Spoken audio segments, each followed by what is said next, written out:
Good morning সবাইকে। কেমন আছো তোমরা? আশা করছি তোমরা অনেক ভালো আছো, সুস্থ আছো। আর আমি ভালো আছি, তবে একটু খারাপও আছি। কারণটা হচ্ছে কালকে রাত থেকেই দেখছি আমার মেয়েটার শরীরটা ভালো নেই। ওর হঠাৎ করে জ্বর এসছে। আসলে গ্যাসের প্রবলেম হয়েছে। ও প্রচণ্ড পরিমাণে জল কম খায়, সেই কারণেই এই অবস্থা। তো গ্যাসের থেকেই জ্বর এসছে। এখন জানি না, দেখি মনে তো হচ্ছে আমার যেটা সেটাই আমি বলছি। তো ওকে জল খাওয়ানো হচ্ছে বারবার করে। ওষুধ এনেছে ওর বাবা, তারপরে ওআরএস আনিয়েছি। আসলে পেট গরম থেকেই কিন্তু এই সময়টা জ্বরটা আর কি হয়। কারণ আমি পেট গরমের কথা কেন বলছি, ঠান্ডা লেগে যদি জ্বরটা হয় তাহলে তো নাক থেকে সর্দি পড়ে, তারপরে কাশি হয়। তো সেই কারণে তো ওর সেটা কোনো কিছুই নেই। তো সেই জন্যই ভাবলাম যে হয়তো পেট গরম থেকেই জ্বরটা এসেছে। তো সেই কারণে ওআরএসের জল খাওয়াচ্ছি আর ওষুধ দিচ্ছি, আর বারবার করে জল খেতে বলছি। তো আমার মেয়েটা প্রচণ্ড পরিমাণে জল কম খায়। আগের দিন আমাদের একটা নেমন্তন্ন ছিল, আমরা সেখানে গিয়েছিলাম। আসলে গরমটা তো এত পরিমাণে গরম পড়েছে, তো রোদের মধ্যে যাওয়া হয়েছে। তারপরে সেখান থেকে রিস্ক খাবার খাওয়া, আর অন্য একটা জায়গায় গেলে পরে দেখবে এমনিতেই জলটা কম খাওয়া হয়। তো সেই কারণে আমার মেয়েটাও মনে হয় জল খুব কম খেয়েছে। এমনিতে বাড়িতেই কম খায়, আর কোথাও গেলে তো একদমই খায় না। তো সেই জন্যই হয়তো ভাবছি যে সেই কারণেই হয়তো পেটটা গরম হয়েছে ওর। তো যাই হোক, ওষুধ দিচ্ছি, কি হয় না হয় সেটা দেখছি পরে। তো এদিকে দেখো, ঘুম থেকে উঠে কিছু কাজ ছিল, আর একটা জায়গায় যাওয়ার ছিল। তো সেখান থেকে এসেই কাজ বাজ আর কি শুরু করে দিয়েছি।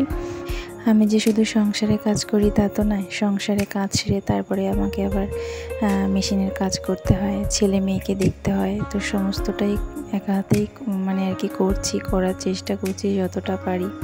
তো আমি আবার ভিডিও করছি, তোমরা যারা দেখছো তারা বুঝতে পারছো। তো কতটা কষ্ট করে করছি সেটা একমাত্র আমিই জানি। আর এখন যতটা না ভালো আছি, এরপরে আমি আরও বেশি খারাপ হয়ে যাব, মানে মনটা খারাপ হয়ে যাবে। কেন বলো তো? এই যে আমার দুষ্টু ছেলেটাকে দেখতে পাচ্ছ, যে হেঁটে চলে বেড়াচ্ছে, ওর কিছুক্ষণ পরে হঠাৎ করে ওর গাটাও গরম হয়ে যায়, মানে জ্বর আসে আর কি। তো এই জন্য মনটা আরও বেশি খারাপ হয়ে যায়। দেখবি ছেলে মেয়ে দুজনেরই যদি আর কি শরীরটা খারাপ হয়, কোনো মা কি আর ভালো থাকতে পারে? তো সেই জন্যই তো বিছানাটা গুছিয়ে তারপরে ছেলের ভাতটা বসিয়েছিলাম। ভাতটা যখন নিয়ে এসে ওকে খাওয়াতে আসছি, তখন তার আগে থেকেই না ও কেমন একটা ঘ্যান ঘ্যান করছিল। তো ভাবছি হয়তো আমাকে চাইছে সেই জন্য। এমনিতেও তো ছেলে মেয়েদের শরীর খারাপ হলে মাকেই চায়। তো ভাবছি যে কাজটা সেরে আসি একবারে, তারপরে ওকে ভাত খাওয়াতে বসবো। তো ভাত খাওয়াতে যখন বসছি তখনই দেখছি যে ও মানে খেতে চাচ্ছে না। মোবাইল দিয়ে তো ওকে খাওয়াতে হয় সব সময়। মানে আগে না সব সময়ের জন্য ফোন দেখতো, কিন্তু এখন ওকে ফোনটা একদমই দেওয়া হয় না, শুধুমাত্র খাওয়ার সময়টুকুই দেওয়া হয়। তো যে ছেলেটা আমার ফোন দেখে খেয়ে নেয়, সেই ছেলেটা ফোন দেখেও খাচ্ছিল না, আর বারবার না ওক দিচ্ছিল। মানে হয়তো জ্বর হলে আর কি যা হয়, খেতে ইচ্ছে করে না। তো আমি বুঝতে পারি না, হঠাৎ করে দেখছি যে না, আমার ছেলে তো এরকম করে না। তো তারপরে গায়ে হাত দিয়ে দেখছি না, গাটা হালকা গরম হয়েছে। জানি না কেন, হয়তো মেয়ের হয়েছে সেই কারণে হয়েছে কিনা, কিংবা আগের দিন যেখানে যাওয়া হয়েছে হয়তো দুজনেরই রোদ লেগে এটা হয়েছে।